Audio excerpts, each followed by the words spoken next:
আমি বঙ্গবন্ধু কন্যা সাবেক প্রধানমন্ত্রী বাংলাদেশ আওয়ামী লীগের সভানেত্রী শেখ হাসিনার সঙ্গে দেখা করেছি। আমার সঙ্গে আরো অনেক নেতৃবৃন্দ ছিলেন। আমার কাছে খুব স্পষ্টভাবে মনে হয়েছে তিনি ভালো আছেন, শারীরিকভাবে সুস্থ আছেন। নেতাকর্মীরা হতাশ হবেন না, যাদের শেখ হাসিনা আছে তাদের ভয় পাওয়ার কিছু নাই। ইনশাল্লাহ আমরা আবার ঘুরে দাঁড়াবো। তার মনোবলের কোনো ঘাটতি নেই, বরং তার অভিজ্ঞতার ভান্ডার সমৃদ্ধ হয়েছে। তিনি উদ্দীপ্ত, দৃঢ়চেতা এবং বাংলাদেশের রাজনীতি সহ বিশ্ব রাজনীতি সবকিছু তার নখদর্পণে। প্রতিদিনের সমস্ত ঘটনা প্রবাহ তিনি পর্যবেক্ষণ করছেন, প্রয়োজনীয় নির্দেশনা দিচ্ছেন, কর্ম পরিকল্পনা গ্রহণ করছেন। সব মিলিয়ে এক শব্দে বলা যেতে পারে তিনি ভালো আছেন, উদ্দীপ্ত আছেন, দৃঢ়চেতা মানসিকতা নিয়ে আছেন। ওকে, কিন্তু বাংলাদেশে তার বিরোধী শক্তিরা যে ধরনের অপপ্রচার করেন যে তিনি কি আছেন, কি অবস্থায় আছেন, তিনি সুস্থ আছেন কিনা, এগুলোর জবাব আপনি একদম একদম সাম্প্রতিক সময়ে দেখা করে এলেন। তার প্রোটোকল, তার নিরাপত্তা, আপনি গণভবনেও তার সাথে দেখা করেছেন প্রধানমন্ত্রী শেখ হাসিনা হিসেবে।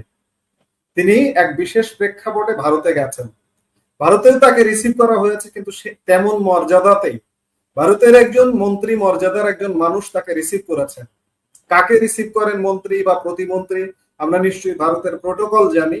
তো সেই জায়গায় তিনি কোন প্রোটোকলে ভারতে আছেন, কেমন প্রোটোকলে আছেন, কেমন অবস্থায় আছেন? প্রথমত তিনি যখন ভারতে যান, তিনি যাননি, তার নিরাপত্তার দায়িত্বে নিয়োজিত রাষ্ট্রীয় প্রোটোকল প্রোটেকশন বাহিনী রাষ্ট্রীয় যানবাহনে তাকে নিয়ে গেছেন। তখন তিনি বাংলাদেশের গণতান্ত্রিক প্রক্রিয়ায় সাংবিধানিক উপায়ে নির্বাচিত প্রধানমন্ত্রী। প্রধানমন্ত্রী হিসাবে তিনি আরেকটি দেশে গিয়েছেন, সেই দেশ প্রধানমন্ত্রী হিসাবে তাকে রিসিভ করেছে এবং তার পরবর্তীতে আমার যেটা পর্যবেক্ষণ, তিনি প্রধানমন্ত্রীর মর্যাদায় সেখানে আছেন। তিনি কোনোভাবে বন্দী নন, গ্রেপ্তারকৃত নন, তিনি অনাকাঙ্ক্ষিত অতিথি নন। তিনি রাষ্ট্রীয়ভাবে প্রধানমন্ত্রী হিসাবে যাওয়ায় তিনি প্রধানমন্ত্রীর যে প্রোটোকল, যে প্রোটেকশন, তার যে এন্টারটেইনমেন্ট সবটাই তিনি নিয়ে আসেন এবং কোনো ক্ষেত্রেই তাকে বদ্ধ অবস্থায় রাখা হয়নি। ওই যে একটা অপপ্রচার আছে গোয়েবল থিওরিতে যে তিনি ভারতের কাছে বন্দী অবস্থার ভিতর আছেন, এটা সর্বৈবভাবে মিথ্যাচার। আমি সহ আমার সঙ্গে যারা ছিল তাদের সঙ্গে তিনি প্রায় 6 ঘন্টা সময় কাটিয়েছেন। আমরা নানা বিষয়ে রাজনীতি, সমাজ, আইন, দেশ, ব্যক্তিগত পর্যায়ে অনেক আলাপ আলোচনা হয়েছে, প্রাঞ্জল ভাবে কথা বলা হয়েছে। আমরা আমাদের কথা বলেছি, আমাদের যে সকল বিষয় জানার আগ্রহ ছিল জেনেছি, ওনার যে সকল কথা ছিল সেটা উনি বলেছেন। এবং তার থাকার যে পরিসরটা, যেখানে তিনি আমাদের সঙ্গে দেখা করেছেন বা আমরা দেখা করার সুযোগ পেয়েছি, একেবারেই স্বাভাবিক অবস্থায় এবং ফিজিক্যালি মেন্টালি তাকে কোনোভাবে কোনো পরিবর্তন নেই। তিনি যেরকম পূর্বে ছিলেন, যেরকম আচরণ করতেন, যেরকম ব্যবহার করতেন, যেভাবে কথা বলতেন, যেভাবে তার বিহেভিয়ারটা, তার যে স্বভাবজাত যে বৈশিষ্ট্যটা স্বাভাবিক অবস্থায় আছে, এর ভিতরে কোনো ব্যত্যয় নেই। অর্থাৎ আপনি গণভবনে প্রধানমন্ত্রী শেখ হাসিনাকে যেভাবে দেখেছেন ঠিক তেমনি ভারতে যে অবস্থানে আছেন সেভাবেই দেখে এলেন? একেবারে সেই অবস্থায় তিনি আছেন।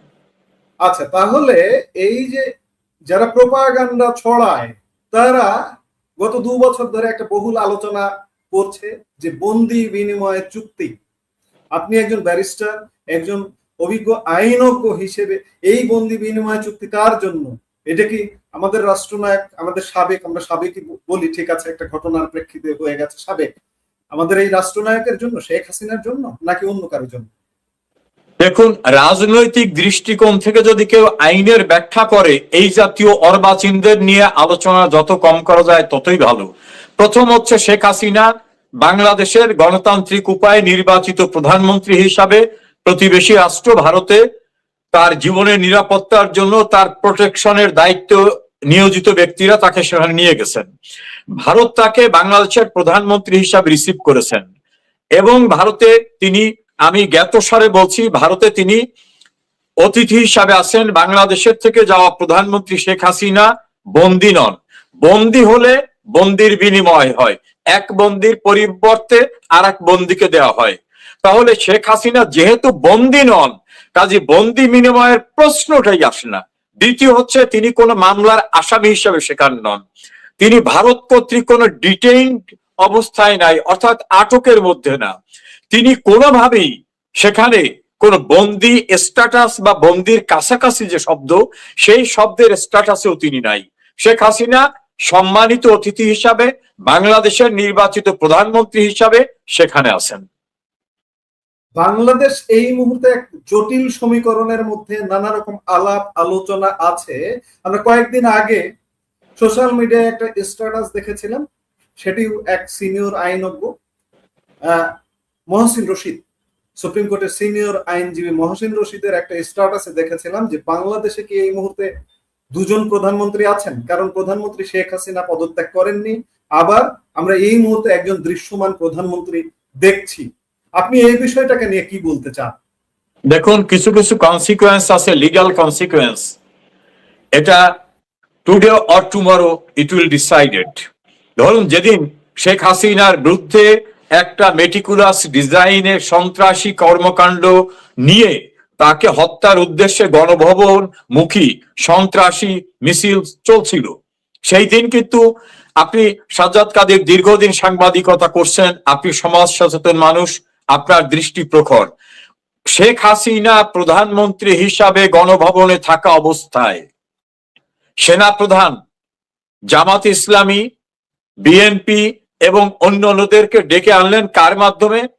রিটায়ার্ড মেজর জেনারেল ফজলে এলাহি আকবর, তিনি কে? বিএনপির চেয়ারপারসন, তৎকালীন চেয়ারপারসন বেগম খালেদা জিয়ার প্রতিরক্ষা উপদেষ্টা।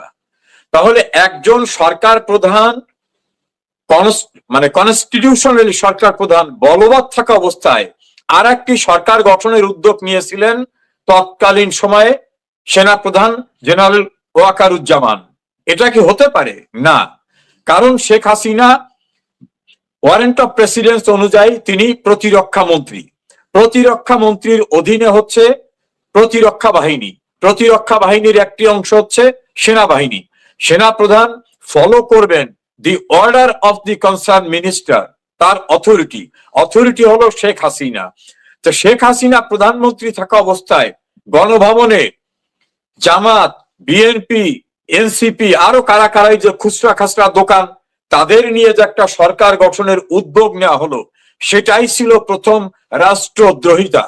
তার ধারাবাহিকতায় ইউনূসকে একটা দায়িত্ব দেওয়া হলো। এখন ইউনূস কিভাবে দায়িত্ব পেলেন?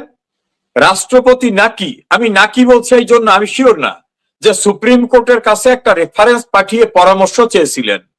সুপ্রিম কোর্টের বিচারকরা তখন কেউ ক্যান্টনমেন্টে, কেউ বাসায়, কেউ হামলার মুখে, তারা নাকি একটা পরামর্শ দিয়েছেন যে সংবিধানে তো তত্ত্বাবধায়ক সরকার নেই, অন্তর্বর্তীকালীন সরকার ব্যবস্থা নাই, অর্থাৎ এটা তারা ওই তাদের ওপিনিয়নের ভিতর লিখছেন এই ব্যবস্থা নাই। শেষে যায় বলছেন জরুরি নির্বাহী কাজ সম্পাদন করার জন্য রাষ্ট্রপতি একজন প্রধান উপদেষ্টা এবং অন্যান্য উপদেষ্টা নিয়োগ দিতে পারেন, তারা জরুরি নির্বাহী কার্য সম্পাদন করবে। সাজ্জাদ কাদের মনে রাখবেন, সুপ্রিম কোর্ট কিন্তু বলেনি যে রাষ্ট্রপতি অন্তর্বর্তীকালীন সরকার গঠন করতে পারেন, একথা তারা বলে নাই। কারণ তাদের মাথায় ছিল যে অন্তর্বর্তীকালীন সরকার গঠন করার কোন প্রভিশন কনস্টিটিউশনে নাই। আর কনস্টিটিউশনে যেটা নাই সেটা কিন্তু সুপ্রিম কোর্ট কাউকে বলতে পারে না, কারণ সুপ্রিম কোর্টও কনস্টিটিউশনের ঊর্ধ্বে না। এই কারণে তারা জরুরি কাজ নির্বাহের জন্য একজন অ্যাডভাইজার, চিফ অ্যাডভাইজার নিয়োগ করতে বলেছেন। পরবর্তীতে দেখা গেল সেই চিফ অ্যাডভাইজার এবং অ্যাডভাইজারদের দিয়ে বলা হচ্ছে এরা অন্তর্বর্তীকালীন সরকার। তাহলে দুইটা সরকার হয়ে যায়। গভর্নমেন্ট ইন এক্সাইল যদি ধরে নি শেখ হাসিনা প্রাইম মিনিস্টার, অন্যদিকে ইউনূসকে যদি ধরে নি যে তিনি অন্তর্বর্তীকালীন সরকার, তাহলে বিদ্যমান সরকার দুটো হয়ে যায়। এই দুটো সরকার তো কনস্টিটিউশনালি পারমিটেড না। সেকেন্ড হচ্ছে, কনস্টিটিউশনে ওই অন্তর্বর্তীকালীন সরকার নামক কোন সরকারের বিধানই নাই। ফলে ইউনূসের আমলে যতদিন কার্যক্রম পরিচালিত হয়েছে, আমার প্রায় 40 বছরের আইন পেশার অভিজ্ঞতায় পাকিস্তান এবং বাংলাদেশের অনেকগুলো বিখ্যাত মামলা রায়ের আলোকে বলবো, ইউনূসের মেয়াদকালীন সময়টা ছিল সম্পূর্ণরূপে অবৈধ, কারণ ওই রকম কোন সরকার গঠন করার বিধান কনস্টিটিউশনে নাই। আর যদি কনস্টিটিউশনকে সাসপেন্ড করা হতো তাহলে নয় বলতে পারতেন যে সংবিধান নাই, আমরা নিজেদের মতো করে একটা নাম রাখলাম, তত্ত্বাবধায়ক বলি, অন্তর্বর্তীকালীন। সংবিধান যেহেতু বলবৎ আছে, cause you are not above the law. সংবিধানের আর্টিকেল 7 এবং আর্টিকেল 7 সাব আর্টিকেল 2 তে বলা হয়েছে যে জনগণের পরম অভিপ্রায়ের অভিব্যক্তি হচ্ছে এই সংবিধান, এবং এই সংবিধানের আইন হচ্ছে সবকিছুর ঊর্ধ্বে আইন। সংবিধানের 7-2 অনুচ্ছেদে বলা হয়েছে যে এই আইনের সঙ্গে যদি সাংঘর্ষিক কোনো আইন করা হয়, কোনো কিছু করা হয়, যতটুকু করা হবে ততটুকু অবৈধ। এখন সংবিধানের এই 7 এবং 7-2 অনুচ্ছেদে বলা হয়েছে সংবিধানে যা নাই তা যদি করা হয় তাহলে সেটা অবৈধ। তা সংবিধানে তো অন্তর্বর্তীকালীন সরকার ছিল না, তাহলে যেটা করা হয়েছে বিদ্যমান সংবিধানের আলোকেই সেটা ছিল অবৈধ। আর ইউনূস কর্তৃক যে নির্বাচন অনুষ্ঠান করা হয়েছে, এই অথরিটি ইউনূসকে তো আমার কনস্টিটিউশন দেয় নাই। নির্বাচন অনুষ্ঠান করবেন কে? যিনি করবেন তিনি তো ওই জায়গায় নাই। অনুষ্ঠান করার অথরিটি হিসাবে ইউনূসের কোন লিগ্যাল ক্যারেক্টার ছিল না। ফলে ইউনূস যদি কোন নির্বাচন অনুষ্ঠান করেন তাহলে সেটাও ছিল অবৈধ। সেই অবৈধ নির্বাচনের যে ফলাফল সেটাও অবৈধ হবে। তাহলে ইউনূস সরকার অবৈধ, ইউনূসের করা নির্বাচন অবৈধ। আজকে আমরা যে তারিখে কথা বলছি 17 তারিখ, এরকম একটি তারিখে 17 ফেব্রুয়ারি এই সরকারটি গঠিত হয়েছে। 5 মাস পেরিয়ে আজকে 6 মাসে পড়ছে। তাহলে কি আমরা বলতে পারবো যে এই সরকারটা কি অবৈধ সরকার? আপনি আইনের আলোকে যদি যান, এতে খুব আইনজ্ঞ হওয়া লাগে না। যিনি নির্বাচনটা অনুষ্ঠান করছেন তার নির্বাচন অনুষ্ঠান করার কোনো এখতিয়ার ছিল না। ইলেকশন কমিশনকে যারা বলবে একটা নির্বাচন করো, সেই যারা কারা? সেই যারাটা হচ্ছে ইউনূস। ইউনূস তো সেই অথরিটি ছিল না। তারপর যদি ধরে নেন যে পার্লামেন্ট ডিসলভ করেছে, পার্লামেন্ট ডিসলভ করার কতদিনের ভিতরে ইলেকশন হতে হবে লেখা আছে, সেই সময়ের ভিতরে ইলেকশন হয়নি। পার্লামেন্ট ডিসলভ করতে হবে কি প্রক্রিয়ায়? সরকার প্রধান মানে পার্লামেন্টের মেজরিটি পার্টির নেতার মেয়াদ যদি শেষ হয়ে যায়, তিনি যদি কোনো কারণে তার সংসদ সদস্য পদ হারান, অথবা তিনি যদি লিখিতভাবে রাষ্ট্রপতিকে বলেন সংসদ ভেঙে দেন, এই 3টা ক্যারেক্টার হতে হবে। তাহলে শেখ হাসিনা সংসদের প্রধান বিরোধী দলীয় নেতা হিসাবে তিনি, তার পদ শূন্য হয় নাই, তিনি রাষ্ট্রপতিকে লিখিতভাবে অনুরোধ করেন নাই, সংসদের মেয়াদও শেষ হয় নাই। তাহলে এই যে 3টা ক্রাইটেরিয়া ফুলফিল হলে সংসদ ভাঙা যাবে, এই 3টা অ্যাবসেন্ট ছিল। তাহলে রাষ্ট্রপতি যে সংসদ ভাঙলেন, ভাঙার জন্য রাষ্ট্রপতিকেও তো এই 3টার একটা অনুসরণ করতে হবে। এই 3টার কোনোটা ছিল না। তাই যদি না থাকে তাহলে রাষ্ট্রপতি যে সংসদটা ভেঙে দিয়েছেন সেই ভেঙ্গাটাও আইনের দৃষ্টি অবৈধ ছিল, কারণ ওই সংসদের মেয়াদ ছিল 5 বছর। সেই 5 বছর তো এখনো শেষ হয়নি। তো সেই 5 বছর শেষ না হওয়া পর্যন্ত জনগণ যে পার্লামেন্ট করেছিল, সেই পার্লামেন্টের পরিবার তার একটা পার্লামেন্ট ফরমেশন করা, যদি লিগ্যাল কনসিকুয়েন্সে দেখেন তাহলে টুডে আর টুমরো একদিন এটা স্বীকৃত হবে যে হোল প্রসেসটা অবৈধ ছিল। অবৈধ ছিল। আমরা আবারও ফিরে আসি শেখ হাসিনার সাথে সাক্ষাৎকার। আপনি সাক্ষাৎকারে কি বুঝলেন? তিনি কি মানুষের মধ্যে এখনো খানিকটা কনফিউশন কাজ করে যে তিনি কি আসলে আদৌ আসবেন কি? গত 2 মাস ধরে খুব জোরালো ভাবে আলোচনা হচ্ছে যে তিনি আসবেন, কিন্তু সর্বশেষ রয়টার্স এর সাক্ষাৎকারে তিনি সুস্পষ্ট করে ঘোষণা করলেন যে ডিসেম্বরে তিনি আসছেন। এবং আসলে কি প্রক্রিয়ায়? আপনার সাক্ষাৎ করে কি মনে হলো? দেখুন, আমি বঙ্গবন্ধু কন্যা শেখ হাসিনার একটা বৈশিষ্ট্যকে আমি ভালো করে জানি। তিনি যা বলেন তিনি তা করেন।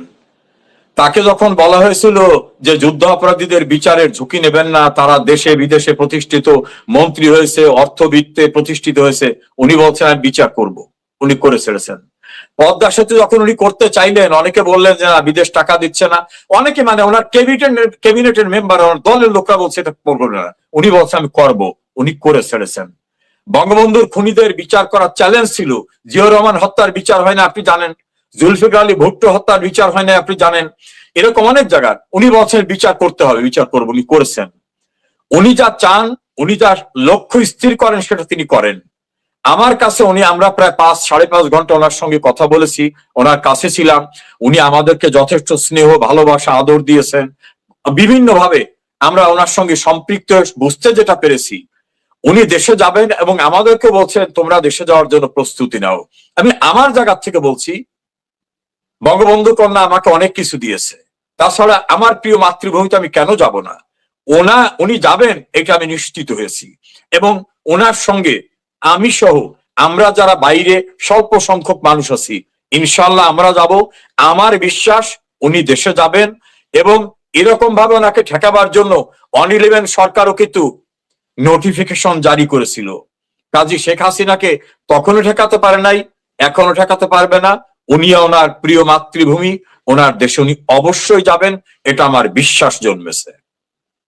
আচ্ছা, 6 মাসের সময়সীমা কেন? উনি জুলাইয়ের সময় দিলেন, জুনে সময় দিলেন, বা জুনের শেষ দিকে সময় দিলেন, ডিসেম্বর মাঝখানে 6 মাস। এর আগে কেন নয়, এর পরে কেন নয়? এটিও দেশে বিদেশে আলাপ হচ্ছে বিভিন্ন ভাবে, বিভিন্ন পরিসরে। এটি কেন? দেখুন, ওনার তো একটা প্রস্তুতি আছে, ওনার সংগঠনকে সুসংগঠিত করা, ওনার আনুষঙ্গিক প্রস্তুতি নেওয়া। যে কোনো, এটা একটা যুদ্ধ বলতে পারেন, এক প্রকার যুদ্ধ। কারণ দেশটা এখন স্বাধীনতা বিরোধীরা দখল করে ফেলছে। কায়েদে আজমের জন্মবার্ষিকী পালিত হয়, পাকিস্তানের পতাকা উড্ডীন হয়, বাংলাদেশের ঘটনায় পাকিস্তান পার্লামেন্ট উচ্ছ্বসিত হয়, বঙ্গবন্ধুর বাড়ি ভেঙে দিলে পাকিস্তানের গোয়েন্দা সংস্থার প্রধান উচ্ছ্বসিত হয়ে টুইটারে মেসেজ দেন। কাজী উনাকেও তো ওনার প্রস্তুতি নিতে হবে। যে কোনো কৌশলের একটা দিক থাকে। উনি আমাদের সুপ্রিম অথরিটি, উনি আওয়ামী লীগের সরকার, আওয়ামী লীগ প্রধান, উনি নির্বাচিত প্রধানমন্ত্রী ছিলেন। ওনার তো একটা পরিকল্পনা থাকবে। ওনার সংগঠনকে বিপর্যস্ত অবস্থায় রাখছে, 4 লাখের ঊর্ধ্বে নেতা কর্মীদের গ্রেপ্তার করার ঘটনা, 6 লাখের উপরে মামলা, এই সমস্ত বিষয়গুলিকে ওনাকে তো একটা পরিকল্পনা মাফিকই ওনাকে যেতে হবে। হয়তো সেই পরিকল্পনাটা অনুযায়ী উনি প্রস্তুতি নিচ্ছেন।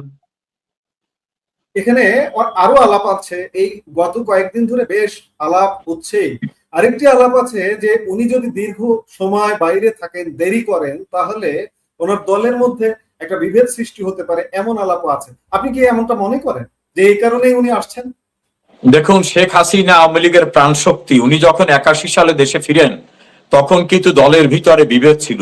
আপনার নিশ্চয় মনে আছে, আওয়ামী লীগ মালেক উকিল, আওয়ামী লীগ মিজানুর রহমান চৌধুরী, আবার দেওয়ান ফরিদ গাজীর নেতৃত্বে আওয়ামী লীগ হলো, পরবর্তীতে মহিউদ্দিন আহমেদ, আব্দুর রাজাকের নেতৃত্বে বাকশাল হলো, ডক্টর কামাল হোসেন বেরিয়ে গিয়ে গণফোরাম করলেন, নানা রকম বিষয় আছে। আওয়ামী লীগের মূল প্রাণ শক্তি কিন্তু শেখ হাসিনা। এবং কোন কোন ক্ষেত্রে আমার মনে হয় যেটা, আওয়ামী লীগের চেয়েও তিনি অনন্য উচ্চতায় নিজের জায়গাটা তৈরি করে ফেলেছেন। আওয়ামী লীগের চেয়েও বেশি গ্রহণযোগ্য এবং জনপ্রিয় শেখ হাসিনা। তিনি তার কীর্তির মধ্য থেকে সেখানে পৌঁছেছেন। কাজে ইনস্টিটিউশনাল ফরমেশনও যদি ধরেন, তাহলে আওয়ামী লীগের প্রাণ শক্তি শেখ হাসিনা। তার অনুপস্থিতিতে কিছুটা দ্বিধাদ্বন্দ্ব, সিদ্ধান্তহীনতা, অনেক কিছু হতে পারে। যদিও এখন ডিজিটাল প্ল্যাটফর্মে, ডিজিটাল ওয়ার্ল্ডে মানুষ বিভিন্নভাবে ওনার ইনস্ট্রাকশন পাচ্ছেন, আমরাও পাচ্ছি, আমরা সেভাবে কাজ করছি।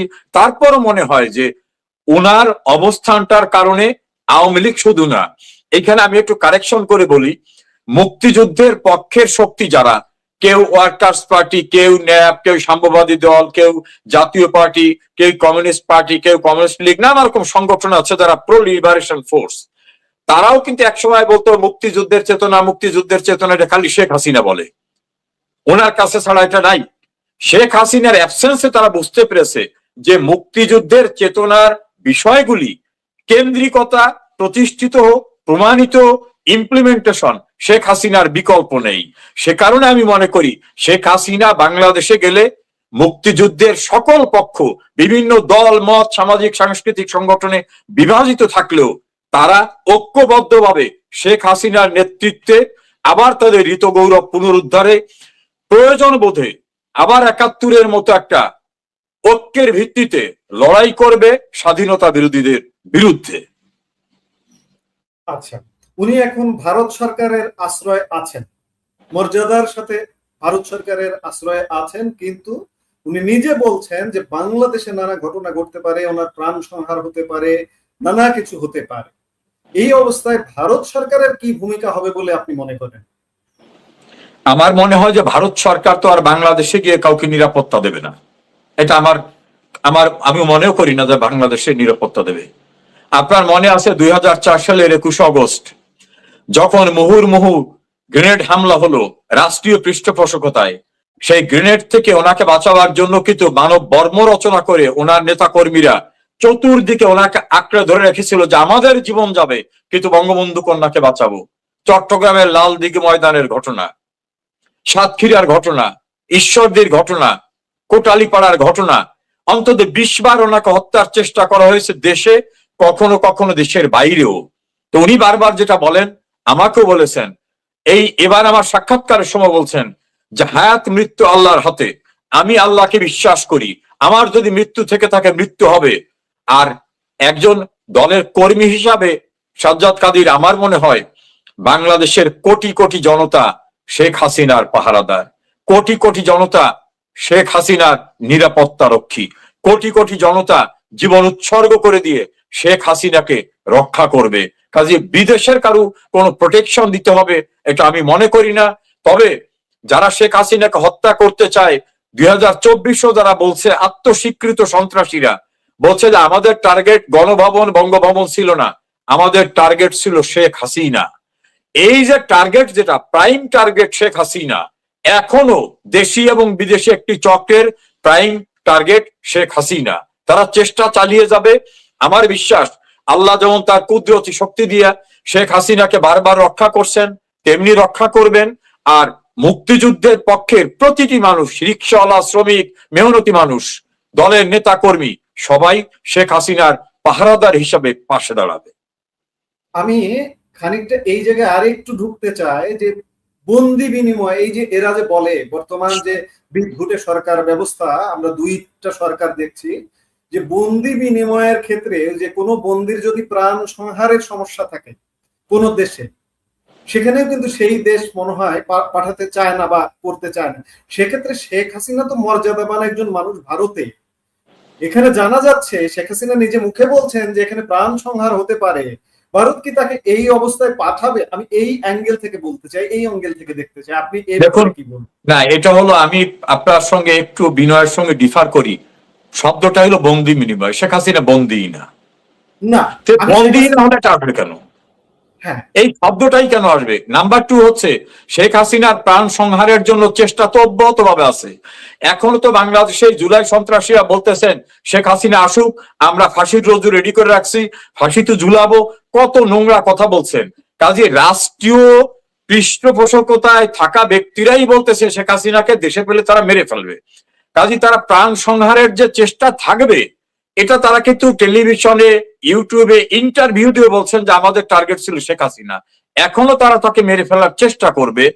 তবে বাংলাদেশের পলিটিক্যাল সিনারিও আনপ্রেডিক্টেবল।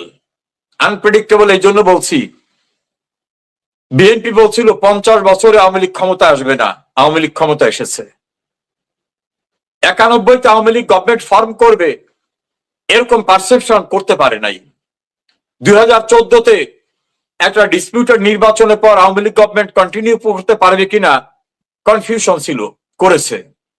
2024 নির্বাচনে, কন্টেস্টিং নির্বাচনে আওয়ামী লীগ গভর্নমেন্ট ফর্ম করলো, গভর্নমেন্ট টিকতে পারলো না, সন্ত্রাসী পরিকল্পনায় তাকে সরিয়ে দেওয়া হলো।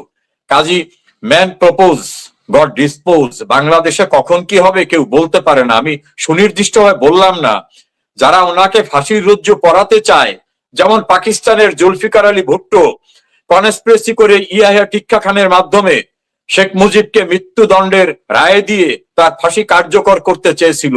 আমরা দেখলাম কি, যিনি ফাঁসি দিতে চেয়েছিলেন, ফাঁসির রায় কিন্তু তারটাই কার্যকর হয়েছে। কখন কি হয় বলা যায় না। জোয়ার ভাটার বাংলাদেশ, আমরা এটি বলতে পারি। আপনারা যারা নেতা আছেন তাদের ভূমিকা, আপনি খানিক আগে বললেন যে আপনারাও প্রস্তুতি নিচ্ছেন, আপনারা কি সবাই আসলে কি আসবেন? সবাই কি পাওয়া যাবে? সোশ্যাল মিডিয়ায় নানা রকম আলাপ আলোচনা হচ্ছে, চায়ের আড্ডায় আলোচনা হচ্ছে যে আওয়ামী লীগের অনেক নেতা যাদের বিদেশে সম্পদও আছে, অনেকের সম্পদের পাহাড়ও আছে, সেই পাহাড় পর্বত ছেড়ে কি দেশে আসবে? সবাই আসবে? আপনি কি বলবেন? আপনার এই প্রোগ্রামটা লক্ষ লক্ষ মানুষ দেখে, আমি দ্ব্যর্থহীন ভাষায় বলছি, আমি প্রায় আমার লং প্র্যাকটিসিং লাইফে 40 বছরের কাছাকাছি আইন পেশায়, পৃথিবীর কোন দেশে আমার 1% জমি, একখানা ঘর কোথাও নাই, কোনো বিত্ত বৈভব নেই। আমি আমার অস্তিত্বের শিকড় বাংলাদেশ, এবং আওয়ামী লীগ আমাকে অনেক কিছু দিয়েছে। আওয়ামী লীগ শুধু না, আমাকে স্নেহ দিয়েছেন, ভালোবাসা দিয়েছেন। আমি রাষ্ট্রের থেকে অনেক কিছু পেয়েছি, বাংলাদেশ থেকে পেয়েছি, নাগরিক হিসেবে পেয়েছি। আমি যে ফেরত যাব, এইটা আমি ইনশাআল্লাহ শতভাগ নিশ্চিত যে আমি যাব। আর কে কে যাবেন জানি না, তবে আমার বিশ্বাস সবাই যাবেন। আর যদি কেউ না যান, তাহলে ধরে নিতে হবে তিনি রাজনীতি করতে চান না। যদি তার কোনো বিত্ত বৈভব থাকে, আছে কি নাই আমি জানি না, যদি থাকে সেটা নিয়ে হয়তো তিনি ব্যস্ত থাকতে পারেন। কিন্তু আমার বিশ্বাস, যারা আওয়ামী লীগ করেন, বঙ্গবন্ধুর আদর্শে বিশ্বাস করেন, শেখ হাসিনার নেতৃত্বে বিশ্বাস করেন, তার প্রতিটি নেতা কর্মী যারা দেশের বাইরে আছে সবাই যাবে বলে আমার বিশ্বাস। যারা আসবে না, যারা পাহাড় পর্বত নিয়ে বিদেশে থাকবে, তাদের ক্ষেত্রে আওয়ামী লীগের বিশেষ কোনো ব্যবস্থা বা পানিশমেন্ট বা শাস্তি বা এরকম কিছু হবে কিনা? আমাদের দলীয় প্রধান শেখ হাসিনা তিনি এবারও আমাদেরকে বলেছেন, যারা রাজনীতি করতে হয় তাদের দেশে যেতে হবে। রাজনীতি মানেই সবসময় ক্ষমতার কাছে বা ক্ষমতা ভোগ করা না। রাজনীতিতে উত্থান থাকবে, পতন থাকবে, জেলখানা থাকবে, ফুলের মালা থাকবে, সবকিছুই থাকবে, এটা মেনে নিতে হবে। কাজী আমার মনে হয় যারা দলের এই ক্রাইসিসে দেশে যাবেন না বা রাজনীতির সঙ্গে সম্পৃক্ত হবেন না, আমার মনে হয় না তারা আওয়ামী লীগ করতে পারবেন। আমি যদিও কোনো অথরিটি না, আমি বলার ক্ষমতা রাখি না, কিন্তু আমার বিশ্বাস যে দলের ক্রাইসিসে যারা থাকে না, দূরে থাকতে চায়, অথবা আরামে এসে নিজেকে বিপদ সংকুল অবস্থা থেকে দূরে রাখতে চায়, তারা আওয়ামী লীগ করতে পারবে বলে আমার মনে হয় না। এতক্ষণ আপনার কাছে আমরা খুব চমৎকার মেসেজ পেয়েছি, আলাপটা খুব চমৎকার, আমারও ভালো লেগেছে, দর্শকদেরও নিশ্চয়ই ভালো লেগেছে, কারণ প্রচুর দর্শক আমাদের এই আলাপটি এই মুহূর্তে দেখছে এবং পরবর্তীতে দেখবে। আপনি প্রথমত একজন আওয়ামী লীগ নেতা, আওয়ামী লীগের সাবেক সাংসদ, আওয়ামী লীগের সাবেক মন্ত্রী, এই সব কিছু থেকে, সব জায়গা থেকে সারা দেশের আওয়ামী লীগের নেতা কর্মীদের উদ্দেশ্যে আপনি শেষ একটা বার্তা, একটা আশার বাণী বা কি বার্তা দিতে চান? কোন আমি আমাদের অগণিত দর্শক শ্রোতা, আওয়ামী লীগ শুধু না, মুক্তিযুদ্ধের পক্ষের সকল মানুষের কাছে বিনয়ের সঙ্গে বলবো, আমি আওয়ামী লীগের নেতা নই, আমি আওয়ামী লীগের একজন কর্মী। আমাদের একজনই নেতা শেখ হাসিনা, আর আমরা সবাই কর্মী। তাছাড়া আমি কেন্দ্রীয় কমিটিরও কেউ নই। আমি আপনাদেরকে বলবো, অনেক অত্যাচার, নির্যাতন, অকল্পনীয় অবস্থার মধ্য থেকে আপনারা দিনাতিপাত করছেন। রাস্তাঘাটে মেরে ফেলা হচ্ছে, জেলখানার ভিতরে আটকে রেখে নির্যাতন করা হচ্ছে, জেলের ভিতরে মেরে ফেলা হচ্ছে, বাড়িতে থাকতে পারতেছে না, সম্পদ লুণ্ঠন করে নিয়ে যাচ্ছে, শিশু বাচ্চা সহ মাকে গ্রেপ্তার করে নিয়ে যাচ্ছে, বাড়িতে বাবাকে না পেয়ে তার স্ত্রীকে ধর্ষণের শিকারে পরিণত হতে হচ্ছে। এই কঠিন অবস্থাকে মোকাবেলা করেও যারা আছেন, ধৈর্য ধরবেন। মনে রাখবেন, বাঙালি জাতির ইতিহাসে যা কিছু গৌরবময় অর্জন, সবকিছু স্বাধীনতা সহ এসেছে আওয়ামী লীগের নেতৃত্বে। বাঙালি জাতিকে আধুনিক সমৃদ্ধ স্থানে পৌঁছে দেওয়ার যা কিছু এসেছে, তা এসেছে বঙ্গবন্ধু কন্যা শেখ হাসিনার নেতৃত্বে। আমাদের একজন শেখ হাসিনা আছে, ধৈর্য ধরুন, ঋত গৌরব ইনশাল্লাহ পুনরুদ্ধার হবে। শেখ হাসিনা পরাভব মানে না। অন্ধকার থেকে আলোকবর্তিকা হাতে নিয়ে অপ্রতিরোধ্য গতিতে সামনের দিকে এগিয়ে গিয়ে নিশ্চয় তিনি আবার বাংলাদেশকে মুক্তিযুদ্ধের চেতনায় প্রতিষ্ঠিত করবে। নেতা কর্মীরা হতাশ হবেন না, যাদের শেখ হাসিনা আছে তাদের ভয় পাওয়ার কিছু নাই। ইনশাল্লাহ আমরা আবার ঘুরে দাঁড়াবো।